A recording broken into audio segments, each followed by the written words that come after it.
How to top up or prepaid on Payoneer card. Click on Payoneer cards option. Then click on the side arrow icon.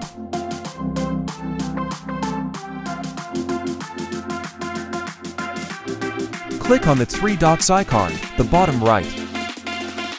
Then click on Top Up Settings. Now click on Top Up and turn on the option.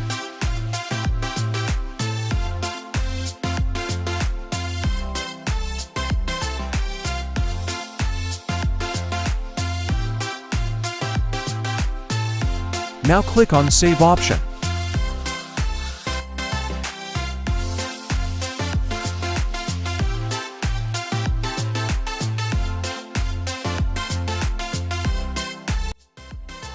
This is how the process will be completed. The balance will be added to the card within 3 to 5 minutes. Thank you for watching the video.